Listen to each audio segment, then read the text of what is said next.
আশা করি আমার সামনে যে মুরব্বীরা আছে তারা আমাকে মনোলোক চৌধুরী বানিয়েছে, আমার বাপে জন্ম দিয়েছে তারা আমাকে কুমিল বাংলাদেশের মনোলোক চৌধুরী বানিয়েছে। আমার মুরব্বীদেরকে অপমান করে অবজ্ঞা করে কোনো কথা বললে নেতারা পথ যত বড় 24 ঘন্টার মধ্যে আপনার পথ বাতিল করা হবে। এই কথাগুলো বলার জন্য আমি দাঁড়িয়েছি। কর্মীদেরকে বলবো সতর্ক থাকুন, ঐক্যবদ্ধ থাকুন, গ্রুপে সিস্টেম বন্ধ করেন। এক ইউনিয়ন থেকে 3 মিছিল কাটা, এটা একটু হিসাব করে। আমি দেখছি সবার মিছিল ভালো হয়েছে, খোকন সেলিম মিছিল ভালো হয়েছে, তুহিন মিছিল ভালো হয়েছে। এই মিটিংটা 2 পক্ষ একসাথে আসলে আরো বড় হইতো। আইলেন না কেন? আপনি ঠিক করেন, আপনি আলাদা আছেন কেন? ঠিক আছে, সবার একটাই কথা বললো, দিন খারাপ ঠিক হয়ে যাবে। বুড়া মানুষ এখনো চিৎকার দিয়েও পারবে না, মারামারিতেও পারবে না, মুছে মুছে দেখো। রাজনৈতিক কথা আমি কইলাম না, সবটা ফজলের জন্য রাখলাম। কত মিনিট আছে? 5 মিনিট। হ্যাঁ,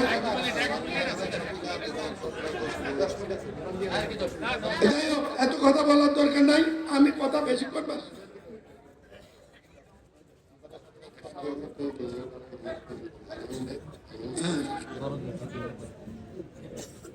আপনারা সিদ্ধান্ত নিয়েছেন, নেতৃবৃন্দ সিদ্ধান্ত নিয়েছে। আমরা 2টা, আমাদের এরপরের প্রোগ্রাম আছে একটা, সেটা হলো 21শে জানুয়ারি আমরা ইপিজেডের সামনে কৃষক দলের সহযোগিতা কুমিল্লা দক্ষিণ কৃষক সমবায় ঐক্য পরিষদ উদ্যোগে দক্ষিণে যাতে বিষাক্ত বর্জ্য আর দিতে না পারে সেই জন্য ইপিজেডের সামনে আমরা অবস্থান করব। আমাদের গলিয়ারা জোরকারণ পূর্ব, জোরকারণ পশ্চিমের অধিকাংশ অঞ্চল এই বর্জ্যের আওতা এখন আসে না। এছাড়া বাকি এলাকা এই কুমিল্লা শহরের পয়বর্জ্য অর্থাৎ মানুষের গুমুখ পানি আর এর লগে ইপিজেডের কেমিক্যাল বর্জ্য মনোহরগঞ্জ পালিয়ে গেছে।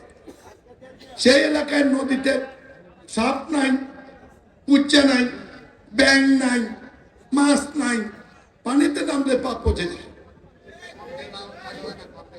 গন্ধে থাকা যায় না, ঘরের টিন জ্বলে যায়, বিষের প্রতিক্রিয়া, ক্যান্সার বেড়ে গেছে। এই দুরবস্থাটাকে মুক্তির জন্য আমরা হেঁটে যাব। এরপরে হলো 21 তারিখ। 21 তারিখে আমরা লং মার্চ করবো, কুমিল্লা যাবো, অবস্থান নেব। 1 তারিখ পয়লা, 2 তারিখে যদি সেদিন কিছু না হয়, বন্ধু যদি ঢাকার থেকে ভালো খবর দেয় ইনশাল্লাহ, আর না দিলে আমরা ঢাকা মুখে যাবো, বন্ধুকে নিয়ে দেয় নির্বাচন কমিশন রায় আদায়। ঠিক আছে, কথা দিলেন তো নাকি? সবাই আমার সামনে একবার হাত তোলেন। দেখবে আল্লাহ আমাদেরকে কবুল করো। নামাজের পরে আমাদের প্রধান অতিথি বক্তব্য রাখবেন। আল্লাহ হাফেজ।